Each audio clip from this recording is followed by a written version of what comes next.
দুয়ারে ২৬-এর বিধানসভা ভোট করা নাড়ছে। আর সেই বিধানসভা নির্বাচনকে পাখির চোখ করে ইতিমধ্যেই প্রস্তুতি শুরু করে দিয়েছে শাসক বিরোধী সমস্ত পক্ষ। দলের সুপ্রিমো বারবার নির্দেশ দিয়ে আসছেন কোনো অশান্তির মধ্যে না জড়াতে, কিন্তু কে কার কথা শোনে? দলের সুপ্রিমোর কথা অমান্য করে নেতাকর্মীরা নিজেদের মতো চলছেন, কিন্তু তারই মাঝে কোনো রাজনৈতিক নেতা নেত্রীদের কাজকর্ম চাঞ্চল্য ফেলে দিচ্ছে রাজ্য রাজনীতিতে।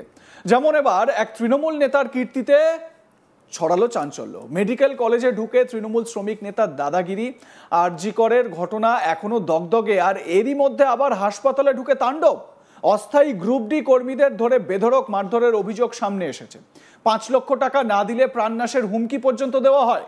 এই ঘটনায় তৃণমূল শ্রমিক নেতার নামে লিখিত অভিযোগ দায়ের হয়েছে থানায়। কি ভয়াবহ পরিস্থিতি একবার ভাবুন।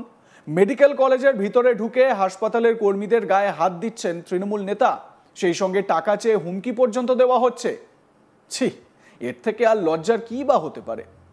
জানা গেছে মঙ্গলবার গভীর রাতে মালদার ইংরেজবাজার পুরসভা তৃণমূল কাউন্সিলরের স্বামী তথা আইএনটিটিইউসির জেলা সহসভাপতি জয়ন্ত বোস হাসপাতালে গ্রুপ ডি সুপারভাইজারের অফিসে ঢুকে তাণ্ডব চালান।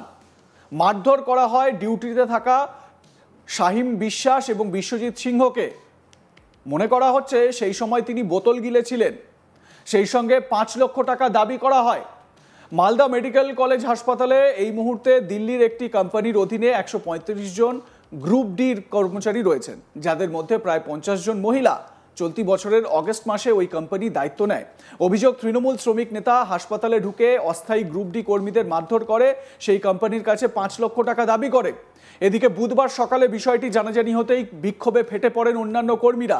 নিজেদের নিরাপত্তার দাবি তুলে হাসপাতালের সামনে একরাশ ক্ষোভ উগরে দেন গ্রুপ ডি কর্মীরা।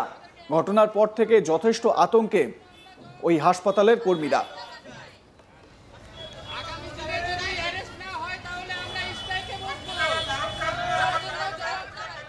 মানত রায় নামে সুপারভাইজার, তিনি কি বলছেন শুনুন। ওখানটায় সিকিউরিটি ছিল নাকি, আমাদের যে ক্যাম্পের সেদিনকার যে ইনচার্জে ছিল, তিনি নাকি সিকিউরিটিকে বলেছে গেটটা খুলে দিতে। ওই গেটে ওর দিক দিয়ে কেউ ঢুকতে পারে না আমাদের অফিসে, রাত্রেবেলা তালা মারা থাকে। ওখানটায় ওই অফিসারটা যে ডিউটিতে ছিল, ডিউটি অফিসারটা বলেছিল তালাটা খুলে দিতে। তালাটা খুলে দেওয়ার পর ডিউটি অফিসার চলে গেছিলো। দিয়ে তারপরে ওরা মদ্যপান করে অবস্থায় আমাদের অফিসে গেছিলো, যে আমাদের দুটাই একটা সুপারভাইজার একটা স্টাফ অফিসে ঘুমিয়েছিল। দিয়ে গেটে লাতি মেরেছে, দিয়ে তারপরে ভিতরে ঢুকেছে। ভিতরে ঢুকে এদেরকে লক করেছে, ফোন টোন সব কেড়ে লাভ হয়েছিল। এদেরকে পুরো চমকিয়ে মারধর করেছে। দিয়ে তারপরে আমাদের কোম্পানির মালিককে অত রাত্রে ফোন করতে বলেছে, ওদের কাছে নম্বর ছিল না। দিয়ে তারপরে রাত্রে আমাকে প্রায় 1:45-এ ফোন করে আমার সুপারভাইজার। যখন আমাকে ফোন করে বলে মানবদা এরকমভাবে অফিসে জয়ন্ত এসছে, তখন আমি বুঝতে পারিনি জয়ন্তটা কে। তারপরে আমি বললাম ঠিক আছে ফোনটা দাও। যখন আমি ফোনটা দিল জয়ন্তকে, তখন বলছে পুরো ড্রিঙ্ক করে আছে। আমার কাছে রেকর্ডিংটা আছে, ওই রেকর্ডিংটা। তো বলছে কি সিদ্ধার্থকে লাইনে লাও। আমি বললাম কিসের জন্য? এত রাত্রে একটা মালিককে তো লাইনে নিতে পারি না আমরা, তো কি প্রবলেম? বলছে ঝামেলা হয়েছে। আমি বললাম ঠিক আছে অফিসে দাঁড়াও, আমি আসছি। আমি 5 মিনিটের মধ্যে অফিসে যখন এসেছি, তখন দেখছি অফিসে পুরো ড্রিঙ্ক করে 4 জন এদেরকে মোবাইল টোবাইল কেটে বসে আছে। আমি ঢুকলাম, ঢুকে বললাম তোমরা এত রাত্রে এসেছো আমাদের অফিসে, কি প্রবলেম?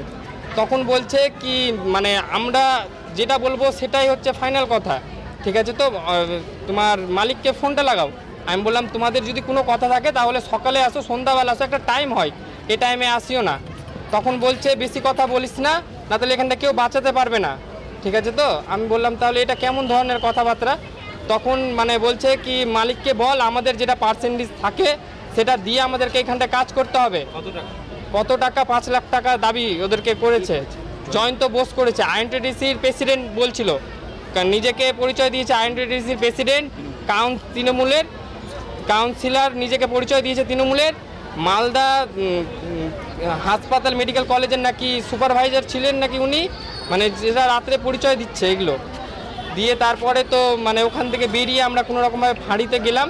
দিয়ে তারপরে ফাঁড়ির ইনচার্জকে ফোন করলাম যখন আমরা, তারপরে আসলো, এসে তারপরে বললো আপনাদের যা ওখানটায় যে কথাটা চেঞ্জ হয়ে গেল, ফাঁড়ির সামনে অফিসারের সামনে যেয়ে বলছে কি আমাদের কাছে একটা লিখিত কমপ্লেন আছে, আমরা নাকি স্টাফকে বের করে দিয়েছি। গ্রুপ ডি কর্মী বিশ্বজিৎ সিংহ তিনি কি বলছেন শুনুন, কতটা আতঙ্কে রয়েছেন। অভিযোগ গত রাত্রি 1টা নাগাদ এসে আমাদের জয়ন্ত বোস নামে 4 জন, জয়ন্ত বোস নামে টিএমসি কাউন্সিলরের হাজব্যান্ড এসে আমাদেরকে মানে রাত্রি 1টা নাগাদ মানে দরজাতে বাড়ি মেরে মানে দরজা খুলেছে, যখন আমরা দরজা খুললাম তখন মানে ঢুকে আমাদেরকে ঠেট করে আমাদেরকে গলা ধরে মানে মারধর করে বলছে যে 5 লাখ টাকা মানে কোম্পানির কাছ থেকে মানে আমাদেরকে বলছে কোম্পানির আমাদের কাছে 5 লাখ টাকা দাবি করেছে, 5 লাখ টাকা দাবি করেছে, এটাই বলেছে। আর তারপরে এটাই বলছে, তারপরে তো আমাদেরকে আর কিছু বলেনি, আমরা কিছু বলিনি গো। তারপরে আমাদেরকে মানে হ্যাঁ থানাতে। এদিকে অভিযুক্ত তৃণমূল নেতা জয়ন্ত বোস সমস্ত অভিযোগ অস্বীকার করেছেন, যেটা খুবই স্বাভাবিক। এই ঘটনার প্রতিবাদে আন্দোলনের আবার ডাক দিয়েছেন তিনি, শুনুন। ভিত্তিহীন, এগুলোর কোনো কিছু নেই, কোনো কারো বিরুদ্ধে কোনো কিছু নেই। আসলে টোটালটাই একটা মিথ্যা গসিপ, কেউ বা কারা কী জন্য করছে জানি না। তবে বেশ কিছুদিন ধরেই আমাদের মালদা মেডিকেল কলেজে অস্থায়ী ক্যাজুয়াল কর্মীদের নিয়ে একটা সমস্যা চলছে। বিভিন্ন বাইরের কোম্পানিরা আসছে, বিভিন্নভাবে নিয়োগ হচ্ছে, সেইগুলো নিয়ে আমাদের কাছে লিখিত কমপ্লেন জমা পড়েছে। সেই লিখিত কমপ্লেনের বেসিস আমরা সেদিন রাত্রে মাতৃমাতে একটা পেশেন্টের অবস্থা খুব শোচনীয়, আমি নিজেও একজন মেডিকেল কলেজের ক্যাজুয়াল স্টাফ, তো সেই সময় যাওয়াতে যারা আমাদেরকে লিখিত দিয়েছিল তাদেরকে নিয়ে আমরা জাস্ট নতুন একজনকে ঢুকিয়েছে কোম্পানি, কোথায় থেকে বাড়ি জানি না, শুনলাম যে আমার নামে অভিযোগ করেছে। তাকে বলা হয়েছিল যে তাদের অথরিটিকে জানাতে যে তারা কিভাবে নিয়োগ হলো, আর কিছু জনকে 10-15 বছর কাজ করে বসিয়ে দেওয়া হয়েছে, তাদের বিরুদ্ধে কি অভিযোগ, কেন বসানো হয়েছে, এগুলো জানার জন্য ডাকা হয়েছিল, যেহেতু সেই সময় ছিলাম দাঁড়িয়ে। এইটুকুই দিয়ে তারপরে চলে আসা হয়েছে এবং বলা হয়েছে এগুলো আমাদের এখানে লেবার কমিশনার অফিসকে, আমাদের আগের যিনি ডিএম সাহেব ছিলেন তেনাকে লিখিতভাবে, আমাদের এমএসডিপি স্যারকে লিখিতভাবে এগুলো অভিযোগ জানানো হয়েছে। এ বিষয়ে রাজ্যের শাসক দলের বিরুদ্ধে ক্ষোভ উগরে দিয়েছে বিজেপি। স্থানীয় বিজেপি নেতা কি বলছেন, শুনুন। মালদা মেডিকেল কলেজে তৃণমূল কংগ্রেসের ট্রেড ইউনিয়নের সহসভাপতি তথা কাউন্সিলরের হাজবেন্ড, তিনি মেডিকেল কলেজে অস্থায়ী কর্মীর সঙ্গে যে ঘটনা ঘটিয়েছে তার জন্য আমরা ভারতীয় জনতা পার্টি নিন্দা জানাচ্ছি। আমরা ভারতীয় জনতা পার্টি বারবার সোচ্চার হয়েছি তৃণমূল কংগ্রেসের এই অপশাসন, এই দাদাগিরি, গুন্ডাগিরির বিরুদ্ধে। আমরা গতকাল তার আবার পুনরাবৃত্তি দেখলাম যে তৃণমূল কংগ্রেসের ট্রেড ইউনিয়নের সহসভাপতি তথা কাউন্সিলরের হাজবেন্ড অস্থায়ী কর্মীদের রাত্রে মেডিকেল কলেজে ঢুকে মারধর করে এবং তাদের কাছে 5 লক্ষ টাকা দাবি করে যে না দিলে তাদেরকে কাজ করতে দেবে না। আমরা সাধারণ মানুষের কাছে আপিল করছি যে তৃণমূল কংগ্রেসের যে মাটি মানুষের সরকারের নামে যে ক্ষমতা এসেছিল মমতা ব্যানার্জি, আমরা প্রতিনিয়ত দেখেছি, এখনো আরজি কর আমরা ভুলে যাইনি। আরজি কলে যে নৃশংস ঘটনা ঘটেছিল তারই পুনরাবৃত্তি মালদায় হয়েছে গতকাল। দেখতে থাকুন আজ তাক বাংলা। আপনাদের মতামত জানান, সাবস্ক্রাইব করুন আমাদের ইউটিউব চ্যানেলটি।